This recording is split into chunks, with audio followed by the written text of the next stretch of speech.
Tadi bagian pertama dari tema jangan mati rasa kepada agama Allah.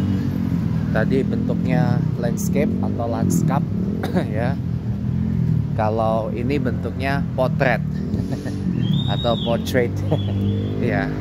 Nah, lebih nyaman aja saya menggunakan mode portrait daripada landscape untuk vlog saya.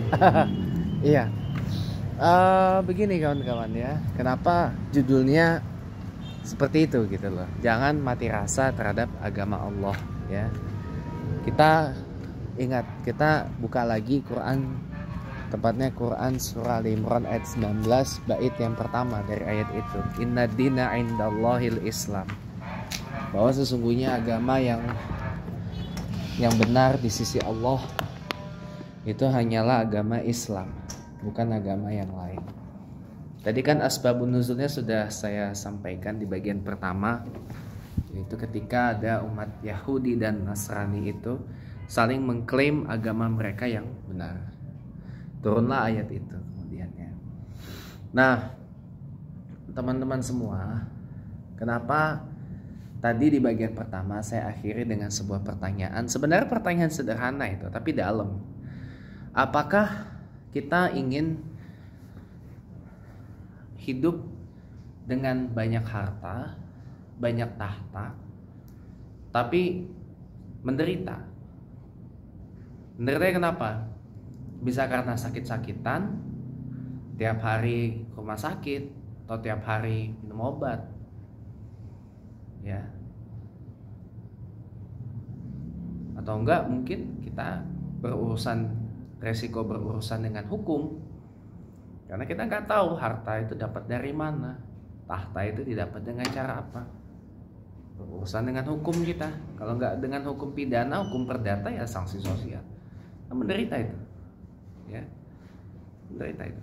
Atau kita ingin hidup seperlunya, secukupnya, tapi bahagia, tenang hidup, seperlunya, secukupnya, sebutuhnya, ya, tapi bahagia, tenang itu. Kita masih bisa makan enak, masih bisa sholat ke masjid, ke musala, masih bisa sosialisasi sama orang, masih bisa ketawa ketiwi, masih bisa hura-hura, ya kan? Tinggal pilih salah satu di antara kedua itu. Gak ada pilihan lain. Tinggal pilih, ya, di antara kedua itu. Itu selalu saya tanyakan ke diri saya sendiri, dan juga selalu saya sampaikan kepada khalayak ramai. Tinggal pilih aja salah satu di antara kedua itu. Gak ada pilihan lain. Kenapa saya katakan demikian? Karena percuma juga kita punya banyak harta, punya tahta, punya kuasa, punya jabatan, punya status sosial gitu ya, tapi kita menderita dengan itu semua. Kenapa? Karena didapat dengan cara yang tidak betul, satu. Yang kedua, ya, kita jadi kayak tertekan gitu loh, bahwa kita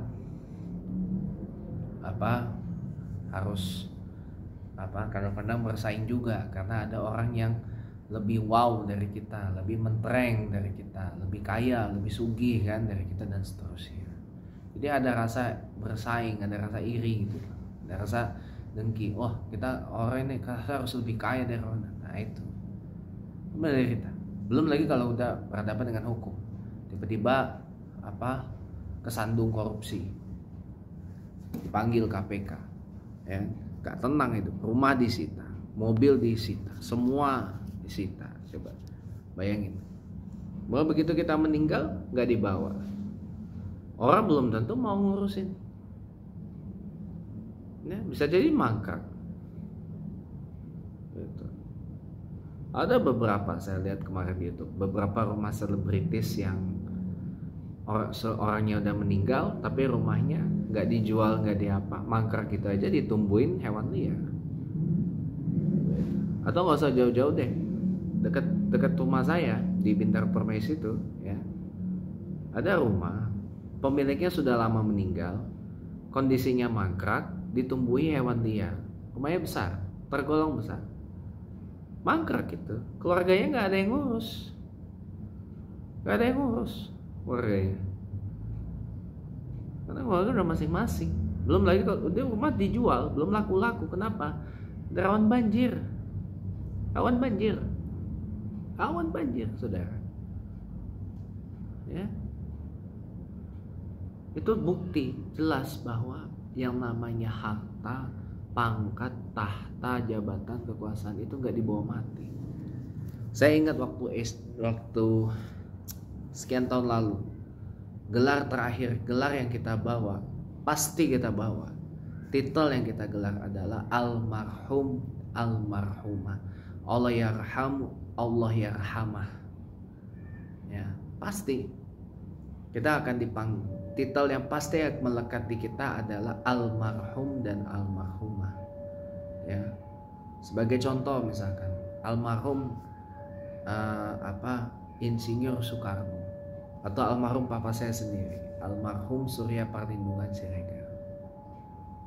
Itu pasti titel yang melekat, sekalipun papa saya punya insinyur, gelar insinyur di depannya. Itu gelar yang pasti menempel di kita adalah gelar almarhum dan almarhumah. Ini bukti bahwa gak ada yang bisa kita banggain. Gak ada. Makanya sama satu lagi, saya mencoba melatih diri saya dan Anda para pemirsa untuk berpikir ukhrawi, karena kita bukan hidup di dunia, kita bukan makhluk dunia, dan Islam juga bukan agama bumi, agama langit. Sekarang saya tanya, sekarang mari kita coba berpikir, apakah Anda mau apakah kita mau dihisap dalam waktu yang lama atau dalam waktu yang singkat di padang mahsyar nanti? Wallahu a'lam. Karena disampaikan oleh guru saya, Imam dan Khatib Masjid Al-Karim Buiminta Permai, Haji Rahman Hussein, Al-Ustaz Haji Rahman Hussein, jarak antara orang kaya dengan orang miskin dihisap itu 500 tahun. Ya, 500 tahun sampai 1000 tahun. 5 sampai 10 abad lamanya dihisap itu. Makin kaya, makin banyak hartanya, makin banyak lagi nanti yang dihisap. Ya. Orang di belakang pada ngantri, lama ngantrinya. Woi gantian dong, gue juga mau nih dihisap nih. Woi gantian, gue juga nggak lama amat lo dihisapnya dan sebagainya. Orang pasti akan protes itu. Kenapa? Saking banyaknya yang dihitung. Lama juga ntar masuk surganya. Oh iya. Ya, masuk surganya lama. Oh, saking banyaknya itu. Bukan berarti saya mengajarkan nggak boleh kaya dalam Islam. Islam itu justru mengajarkan kaya, tetapi mau sekaya apa, gitu loh. Tinggal pilih aja mau hisapnya cepat atau lama. Ya, mau dihisapnya cepat atau dihisapnya lama. Kalau dihisapnya cepat ya seperlunya aja, ya sebutuhnya aja dunia ini tuh. Kalau mau dihisapnya lama ya silakan aja, seperti yang disampaikan Allah dalam surat Takasur itu. Tinggal pilih salah satu dari antara dua itu. Mau dihisapnya cepat atau dihisapnya lama, tinggal pilih. Kalau mau dihisapnya cepat ya jadikanlah dunia, ambil dunia sebutuhnya dan seperlunya, secukupnya. Tapi kita tenang, kita happy, kita bahagia, kita enjoy. Tapi kalau mau lama ya udah, amalin aja tuh Quran surat Takasur ayat pertama sampai ayat 11. Amalin aja itu. Laksanain aja itu. Kalau mau hisapnya lama. 5 sampai 10 abad lamanya. 500 sampai 1000 tahun lamanya dihisap itu. Orang di belakang mereka ngantri pengen dihisap juga. Woi, gua juga mau dihisap juga, lama amat lu. Gantian kamu pinggir dulu. Nah, mau dihisap lagi. Begitu lama pinggir kamu, dihisap lagi. Lama cuy. Kita nanti di padang mahsyar berdiri lama banget. Bertahun-tahun. Bukan 1 2 3 hari. Bukan 1 2 3 jam, bertahun-tahun. Kita nanti berdiri di padang mahsyar itu. Lama. Bukan 1 2 3 jam. Bukan 1 2 3, enggak, bertahun-tahun. sampai beratus-ratus tahun berdiri kita ya. Lama. Sudah itu matahari dekat banget sama kita. Mau duduk, mau gimana mau duduk? Panas bener itu nanti permukaan. Ayo, coba pikir. Coba pikir kan. Mari kita pikir, mari kita berpikir sampai sana. Akan tetapi kita bisa lolos dari hisab itu asal kita mendapat wasilah dari Allah. Asal kita mendapat hak prerogatif dari Allah. Ini sudah, ini tidak usah dihisab ini, langsung pulang surga. Nah, sudah ini tidak usah dihisab ini, udah masuk surga. Ada syaratnya, ada. Biar bisa tidak dihisab itu. Dekat dengan Al-Quran. Ya. Dekat dengan Al-Quran, muliakan Al-Quran. Banyak-banyak baca Quran. Amalkan ayat-ayatnya, laksanakan apa yang ada di dalamnya. Ikuti apa yang ada di dalamnya. Dihafalkan Al-Quran itu. Sebab kalau kita mengikut Quran, kita menghafal Quran, kita memuliakan Quran, Allah akan memberikan hak untuk orang yang dekat dengan Quran bisa pulang ke surga enggak pakai hisab. Ya udah, kata Allah, sudah ini si pulan ini udah langsung pulang aja lah surga. Atau kita bakal diberi hak sama Allah untuk memberikan syafaat kepada orang-orang yang kita cintai. Ya, kita mau memberikan syafaat kepada siapa? Kepada anak kita, kepada orang tua kita, kepada suami kita, kepada istri kita, kepada bapak kita, kepada ibu kita, papa kita, mama kita, kepada kakek kita, kepada nenek kita, kepada teman kita, pada guru kita. Diberikan hak oleh Allah untuk memberikan syafaat asal kita dekat dengan Al-Quran, asal kita muliakan Al-Quran, asal kita ngikut Al-Quran, bahkan kita hafal Quran, kita jaga, kita amalkan Al-Quran, kita laksanakan apa yang ada dalam Quran itu, ya. Itu Allah akan kasih syafaat itu. Eksklusif. Tidak semua orang dapat. Ya, tidak semua orang dapat. Bakal cepat kita berdirinya tuh nanti. Udah usah dihisab ini. Kamu pergi aja ke surga. Sama satu lagi. Orang yang sholatnya benar. Orang yang sholatnya tidak pernah lobong-lobong. Orang yang sholatnya sesuai dengan tuntunan Rasulullah. Orang yang sholatnya tulus. Orang yang sholatnya rajin. Dan orang yang sholatnya ikhlas. Orang yang sholatnya benar-benar dijaga. Itu pasti akan cepat hisabnya. Atau bahkan gak dihisab. Sudah ini, gak usah dihisab ini, kata Allah. Kamu pulang sana ke surga gitu. Nah,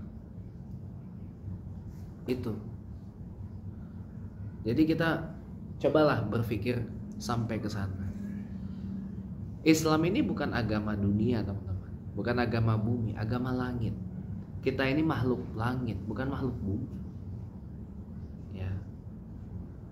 Orang murtad dari Islam itu karena terlalu cinta sama dunia.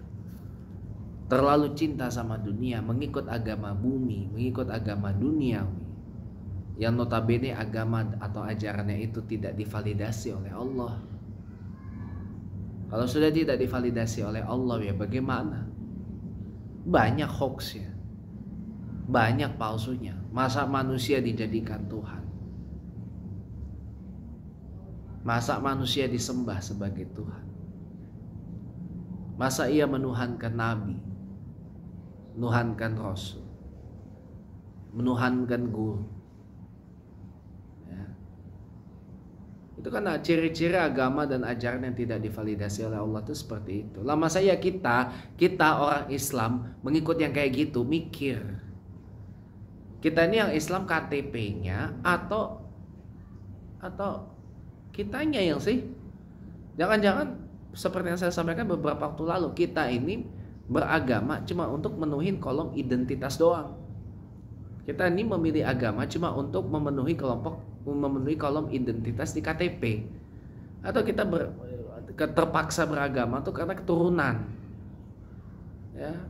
Dari sono-sononya udah Islam, kitanya Islam karena terpaksa. Cuman gara-gara keturunan. Bukan dari hati. Coba pikir. Kalau saya nggak ngomong begini ya, mungkin logical fallacy yang dipelihara oleh orang tua saya mungkin akan ada. Logical fallacy-nya begini. Beberapa tahun lalu saya masih ingat. Ketika itu mama saya ngomong, juga didengar bapak sambung saya mengatakan, ya kalau kerjaannya cuma sholat doang ya kenapa nggak mendingan masuk pesantren aja gitu kan. Kerjaannya cuma sholat, ngaji gitu kan, mendingan masuk pesantren aja gitu loh. Gak usah ini. Loh, sholat itu kewajiban cuy. Ya, sholat itu bersujud pada Allah itu bukan hanya milik umat Nabi Muhammad saja. Jangan salah, Nabi Isa tuh juga disuruh sujud sama kepada Allah. Umatnya Nabi Isa tuh juga disuruh bersujud kepada Allah, tau nggak? Sampai umatnya Nabi Ibrahim, umatnya Nabi Musa, umatnya Nabi Nuh, umatnya Nabi Ishak, Nabi Ismail, umatnya Nabi sampai ke Nabiullah Adam alaihissalam, semuanya disuruh sujud sama Allah. Semuanya disuruh sujud kepada Allah. Lah kita ini termasuk umat keturunan Nabi Adam yang disuruh sujud kepada Allah. Jadi salah banget kalau orang tua saya mengatakan ya kalau kerjanya cuma sholat ini kenapa mendingan masuk pesantren aja. Dia salah kalau kayak gitu. Berarti mengingkari apa yang diperintahkan Allah. Allah akan memerintahkan bersujud itu. Wa ana awalul muslimin. Sesungguhnya saya menyerahkan diri saya ini kepada Engkau ya Allah. Berserah kita ini kepada Allah. Jadi kita ini adalah umat yang diajarkan banyak berserah, banyak berpasrah kepada Allah. Dengan apa? Bersujud. Sujud kita ini ya menandakan kita ini nggak ada apa-apanya dibanding Allah yang maha segalanya. Kita kalau bukan karena Allah nggak mungkin bisa jadi kayak begini. Percaya. Sebab itu kenapa kita disuruh sujud sama Allah. Dari mulai Nabi Muhammad sampai Nabi Adam, umat-umatnya, pengikut-pengikutnya, semua disuruh sujud pada Allah. Jadi salah kalau mengatakan kalau kerjaannya cuma sholat doang ya mendingan masuk pesantren. Ya salah. Sholat itu bukan kerjaan, sholat itu kewajiban. Malah kalau lebih tinggi lagi, sholat itu kewajiban sekaligus kebutuhan. Ini ya kebutuhan. Kebutuhan untuk apa? Kebutuhan untuk kita berinteraksi dengan Allah. Kebutuhan untuk kita bagaimana bisa mendekat kepada Allah. Ya. Kebutuhan bagaimana kita bisa menggapai Allah dengan sholat. Allah sendiri kan mengatakan, Ista'inu bisabri wassalah. Mintalah kepada Allah dengan sabar dan sholat. Ya, Allah nyuruh kita sholat, nyuruh kita bersujud, nyuruh kita berserah. Masa ya kita nggak mau ngikutin sih? Lucu loh. Ya salah lah kalau sholat itu dianggap pekerjaan. Salah saya bilang. Tapi bapak sambung saya dari bilang pagi-pagi itu mending pagi-pagi itu ngerjain apa gitu loh. Nah, sekarang gini aja, saya masih bergabung dengan jemaah tabligh kalau nggak terlalu aktif ya. Teman-teman saya jemaah tabligh itu dari pagi udah ada kesibukan. Saya nih saya aja pagi-pagi tuh udah sibuk. Saya dari jam 2:30, jam 3 udah bangun, mandi, bebersih, sholat tahajud, doa setelahnya, lanjut baca surah Waqiah, lanjut lagi siap-siap pergi ke masjid sholat subuh. Apa nggak sibuk itu saya? Apa nggak mengerjakan sesuatu itu saya? Ya, lanjut lagi misalkan, kalau misalkan saya ini nyontoh teman-teman jemaah tabligh, pagi-pagi sholat duha. Sholat duhanya bukan 2 rakaat, tambah 1 lagi 12 rakaat. Ini saya pernah ngerjain ini waktu saya SMA. Sholat duha 12 rakaat. Cuman nggak tahu kenapa belum aja saya ini ada kepengen, doakan ya mudah-mudahan saya bisa melaksanakannya lagi. Sholat duha bukan sholat duha tuh 2 rakaat, 12 rakaat. Ya, 12 rakaat tambah dzikir pagi, tambah doa pagi. Apa nggak sibuk itu namanya? Apa nggak mengerjakan sesuatu itu namanya? Ya kan, pagi-pagi sholat duha 12 rakaat maksimal itu 12 rakaat. Malam-malam, pagi-pagi buta sholat tahajud berokaat-rokaat. Karena sholat tahajud itu jumlah rakaatnya nggak terbatas. Mau 10 rakaat ayo, asal hitungannya genap. Mau 10 rakaat ayo, mau 8 rakaat ayo, mau 12 rakaat ayo, mau 20 rakaat ayo, mau 36 sekalipun ayo, mau 50 rakaat, mau 100 rakaat asal kuat ayo. Sholat tahajud itu. Mau berjam-jam dari jam 1 sampai subuh tahajud, ya silakan aja, yang penting kuat. Dari jam 1 pagi sampai subuh. Subuh jam berapa? Jam setengah 5 pagi ya waktu Indonesia Barat di Jakarta. Setelah jam 4.30-an pagi waktu Indonesia Barat di Jakarta. Ya, sholat tahajud dari jam 2 sampai setengah 5. Terus jam 2 sampai jam 4. Sholat aja, 2 rakaat. Dari jam 2 sampai jam 4 pagi waktu Indonesia Barat. Tuh. Asal kuat ya silakan aja. Tuh, itu pagi loh. Bukan malam itu, pagi. Sepertiga malam itu udah masuk pagi, teman-teman. Apa enggak saya ngerjain sesuatu itu namanya? Kan tolol kalau dibilang apa saya enggak pagi-pagi saya enggak ngerjain sesuatu. Sholat tahajud itu sama dengan kita ngerjain sesuatu, cuy. Aisyah aja sampai terheran-heran dengan Rasulullah. Sholat tahajud sampai kakinya terbengkak-bengkak. Tanya sama ya Rasulullah, ya kenapa Aisyah? Ini kenapa kok engkau ini kaki engkau ini terbengkak-bengkak kayak gitu? Padahal engkau ini udah dapat jaminan masuk surga loh. Tapi kenapa ini kaki engkau ini terbengkak-bengkak kayak gitu? Sholat sampai kakimu ini apa terbengkak-bengkak kayak gitu. Lalu apa kata Rasulullah? Wahai Aisyah istriku, ya, apakah tidak boleh aku menunjukkan diriku ini adalah orang yang bersyukur? Oh, coba bayangin. Serendah hati itu loh Rasulullah. Walaupun udah dapat jaminan masuk surga, tapi tetap aja Rasulullah masih mau sujud pada Allah. Rasulullah Muhammad SAW, manusia yang udah pasti fix dapat jaminan pulang ke surga, masih mau dia bersujud pada Allah. Lah kita umatnya, yang katanya pengikutnya, sholat aja kadang-kadang ogah-ogahan. Alasannya beginilah, begitulah. Ya, dalihnya beginilah, begitulah, inilah, itulah. Ya, begono lah, begene lah, dan seterusnya. Alah. Suruh sholatnya nggak mau. Ya. Malah logical fallacy lagi yang dipelihara. Ya, kalau kamu kerjain cuma sholat doang mah, mendingan kamu masuk pesantren aja, nggak usah kerja, sholat aja. Bukan begitu.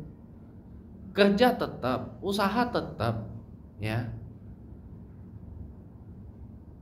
Tapi sholat itu leverage, dia dorong. Tambah satu lagi, sedekah.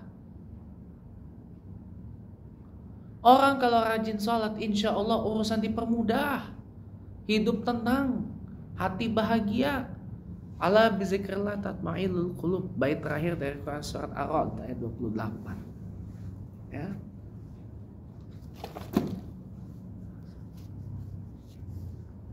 Barang siapa mengingat Allah maka hati jadi tenang. Orang sholat hatinya pasti tenang. Orang sholat hatinya pasti bahagia dan mudah untuk mengucap syukur. Kenapa? Masih bisa sholat. Syukur-syukur masih bisa sholat berdiri. Syukur-syukur masih bisa sholat duduk. Coba kalau orang sholat berbaring atau cuma isyarat doang, atau orang sudah nggak bisa sholat lagi, disolatin. Ya kita tinggal pilih mau sholat apa disolatin. Di antara dua itu.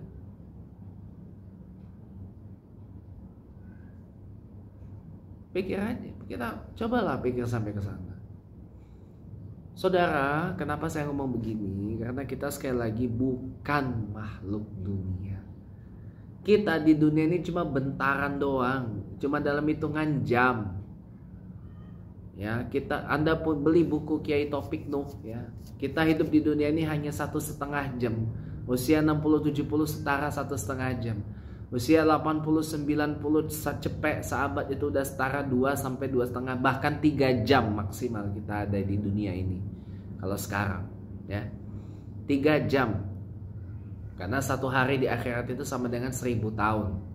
Setengah hari 500 tahun dunia.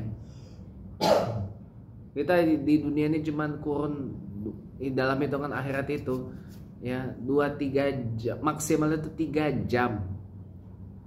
Papa saya meninggal umur 35, gak nyampe setengah jam hidup di dunia. Tante saya meninggal umur 40, gak mungkin setengah jam lewat dikit hidup di dunia.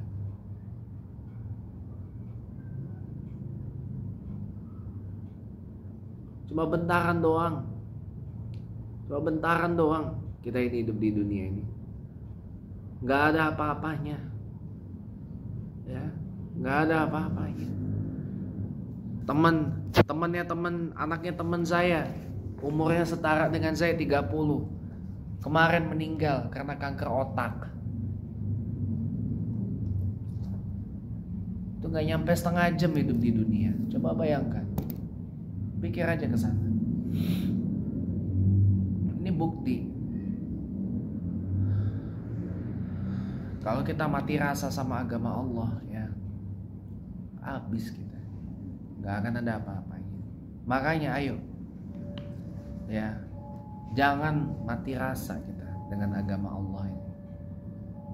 Jangan ada mati rasa. Jangan kita Islam itu cuma di KTP doang atau di kartu keluarga doang. Jangan. Islam itu tertancap di sini dan di sini. Ya. Islam itu adalah agama yang dibenarkan oleh Allah. Islam itu agama semua nabi. Dari Adam, Nuh, Musa, Ibrahim, Isa sampai Nabi Muhammad, semuanya muslim, semuanya berislam. Tidak ada satu nabi yang tidak Islam. Semuanya bersujud kepada Allah. Semua mengakui Allah satu-satunya Tuhan.